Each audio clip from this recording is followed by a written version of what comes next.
National apostolic മീഡിയയുടെ apostolic daily മന്ന എന്ന ഈ മോർണിംഗ് ഡിവോഷനിൽ അല്പസമയം ദൈവവചനം ഷെയർ ചെയ്യുവാൻ ദൈവം തന്ന കൃപയ്ക്കായി ദൈവത്തെ മഹത്വപ്പെടുത്തുന്നു. ഇന്നത്തെ പ്രഭാത ധ്യാനത്തിനായിട്ട് ഒരു വചനഭാഗം നമ്മൾ വായിക്കുന്നു. ഹോസിയ പ്രവാചകന്റെ പുസ്തകം 7-ാം അധ്യായം 8-ാമത്തെ തിരുവെഴുത്ത്. എഫ്രയീം മറിച്ചിടാത്ത ദോശ ആകുന്നു. പ്രിയരെ, നമ്മളിന്ന് വായിച്ച വചനത്തിൽ മറിച്ചിടാത്ത ദോശ എന്ന ഒരു വാക്ക് നമ്മൾ കാണുകയാണ്. എഫ്രയീം ദൈവത്തിൻ്റെ പ്രിയപുത്രനാണ്, ദൈവം സ്നേഹിക്കുന്ന മകനാണ്. പക്ഷേ അവൻ ജീവിതത്തിൽ ഒരു മറിച്ചിടാത്ത ദോശ പോലെയാകുകയാണ്. നമുക്കറിയാം, ദോശ മറിച്ചിട്ടില്ല എങ്കിൽ അത് പൂർണ്ണമായിട്ട് വേകുകയില്ല. പരിപൂർണമായ ഒരു വെന്ത ആഹാരം ആയിത്തീരണമെങ്കിൽ അത് മറിച്ചിടണം. മറിച്ചിടാത്ത അവസ്ഥയിൽ നമ്മൾ ഒരു ഭാഗം മാത്രം വെന്തും മറുഭാഗം മറ്റൊരു നിലവാരത്തിൽ വേകാതെയും നമുക്ക് പോകാൻ കഴിയില്ല. അങ്ങനെ പോയാൽ അത് പരിപൂർണതയുള്ളൊരു ഭക്ഷണമല്ല, അത് തള്ളപ്പെടുവാൻ സാധ്യതയുണ്ട്. അതുകൊണ്ട് ജീവിതത്തിൽ നമുക്ക് ദൈവത്തോടുള്ള ബന്ധത്തിൽ പകുതി ദൈവികതയും പകുതി ലോകവും, പകുതി ആത്മീയതയും പകുതി അനാത്മീയതയും, അങ്ങനെ നമുക്ക് പോകുവാനായിട്ട് കഴിയുകയില്ല. ഒരു വശം മാത്രം ബന്ധ അനുഭവം. നമ്മൾ പ്രാർത്ഥിക്കുന്നു, സഭയിൽ പോകുന്നു, ദൈവത്തെ മഹത്വപ്പെടുത്തുന്നു. ഇതെല്ലാം ഒരു ഭാഗത്ത് നടക്കുമ്പോൾ മറുഭാഗത്ത് ജീവിതത്തിൽ സത്യസന്ധതയില്ല, ജീവിതത്തിൽ സ്നേഹമില്ല, ജീവിതത്തിൽ നീതിയില്ല, ജീവിതത്തിൽ പല കാര്യങ്ങളിലും അപൂർണതയാണ് നമുക്കുള്ളത്. ഇത് പകുതി ബന്ധ അവസ്ഥയെ കാണിക്കുന്നു. ദൈവം നമ്മളെക്കുറിച്ച് ആഗ്രഹിക്കുന്നത് നമ്മൾ പരിപൂർണരായി തീരുക എന്നുള്ളത് തന്നെയാണ്. മത്തായിയുടെ സുവിശേഷം 15-ാം അധ്യായം 8-ാമത്തെ തിരുവെഴുത്തിൽ വായിക്കുന്നുണ്ട്, നിങ്ങൾ വായ് കൊണ്ട് എന്നെ ബഹുമാനിക്കുന്നു, എന്നാൽ നിങ്ങളുടെ ഹൃദയം വളരെ ദൂരെയാണ്. അതരം കൊണ്ടുള്ള ബഹുമാനവും ഹൃദയം കൊണ്ടുള്ള അകൽച്ചയും അത് പകുതി ബന്ധ അവസ്ഥയാണ്. പകുതി ബന്ധ അവസ്ഥയിൽ നമുക്ക് ഒരുപാട് നാൾ മുന്നോട്ട് പോകാൻ കഴിയില്ല. അതുകൊണ്ട് ഇന്ന് ദൈവം ആഗ്രഹിക്കുന്നത് നമ്മൾ പൂർണ്ണമായും ഈ ദൈവവചന അടിസ്ഥാനത്തിൽ ജീവിക്കണമെന്നുള്ളതാണ്. മനുഷ്യൻ അപ്പം കൊണ്ട് മാത്രമല്ല, ദൈവത്തിൻ്റെ വായിൽ നിന്ന് വരുന്ന സകല വചനം കൊണ്ടും ജീവിക്കും. നമുക്ക് ജീവിക്കാൻ ഈ ലോകത്തെ കൂട്ടുപിടിക്കണമെന്നാണ് എപ്പോഴും നമ്മുടെ ജഡമനുഷ്യൻ പറയുന്നത്. ജഡത്തിൻ്റെ ചിന്ത മരണവും ആത്മാവിൻ്റെ ചിന്ത ജീവനും സമാധാനവും തന്നെ. ജഡസ്വഭാവമുള്ളവർക്ക് ദൈവത്തെ പ്രസാദിപ്പിക്കാൻ കഴിയുകയില്ല. ആത്മാവിൻ്റെ ചിന്ത ഉയരങ്ങളിലെ ദൈവപ്രവൃത്തിയെ കാണുവാൻ കഴിയും. നമ്മൾ ഈ ലോകത്തിൽ പകുതി മനുഷ്യൻ ലൗകികനും പകുതി മനുഷ്യൻ ആത്മീയനുമായിട്ട് നമുക്ക് പോകാൻ കഴിയില്ല.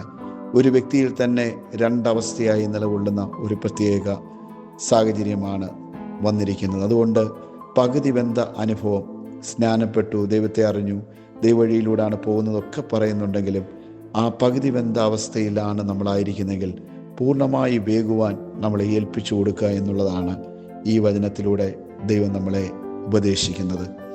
പരിപൂർണമായി ഈ ദൈവവചനത്തിൽ വെന്ത് ആ ക്രിസ്തുവിൻ്റെ വചനത്തിൽ നമ്മൾ പാകമായി ദൈവത്തിന് പ്രയോജനമുള്ള ഒരു നല്ല ആഹാരം എന്ന പോലെ അനേർക്ക് രുചികരമായി തീരത്തക്കോണം നമ്മുടെ ജീവിതം ആയിത്തീരുക എന്നുള്ളതാണ്.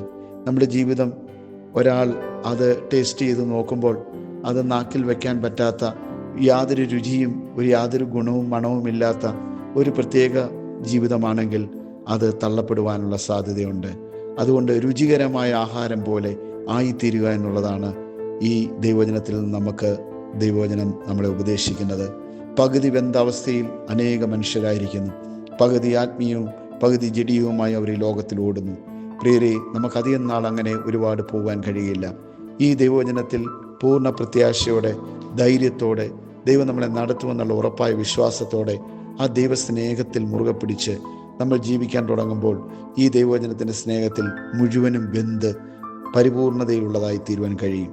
നമുക്കറിയാം, നമ്മുടെ കർത്താവായ യേശുക്രിസ്തു അവൻ പകുതി വെന്ത ദോശയല്ല, അവൻ പൂർണ്ണമായി വെന്ത ദോശയാണ്.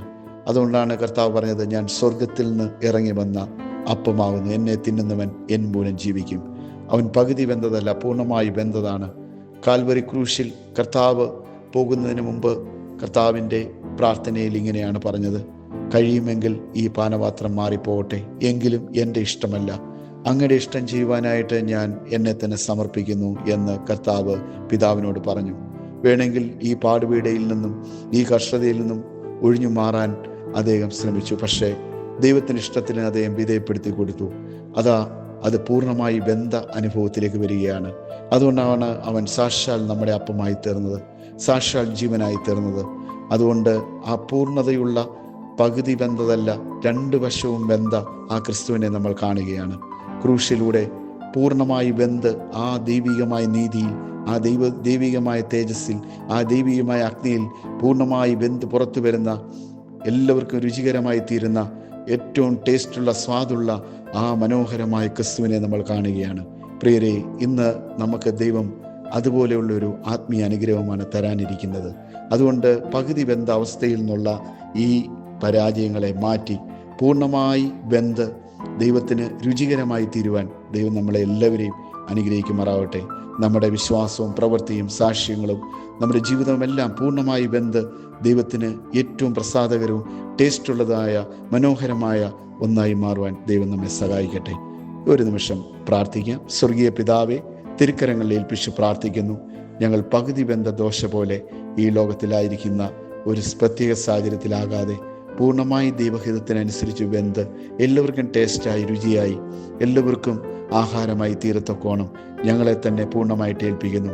അതിനുവേണ്ട എല്ലാവിധ ഗുണങ്ങളും അനുഗ്രഹങ്ങളും അങ്ങ് നൽകണമേ. ദൈവത്തിൻ്റെ സാന്നിധ്യത്തിനായിട്ട് ഏൽപ്പിക്കുന്നു. ഒരു വശം മാത്രം മറിച്ചിട്ട് അങ്ങനെ കിടക്കുന്ന അവസ്ഥയിൽ 2 സൈഡും വെന്ത് പൂർണ്ണമായ ആത്മീയതയിൽ തന്നെ നിലകൊള്ളുവാൻ എല്ലാവരെയും സഹായിക്കണമേ. ദൈവത്തിൻ്റെ കാരുണ്യം, കൃപയും ഈ വചനം കേൾക്കുന്ന എല്ലാവരിലും ഉണ്ടാവട്ടെ.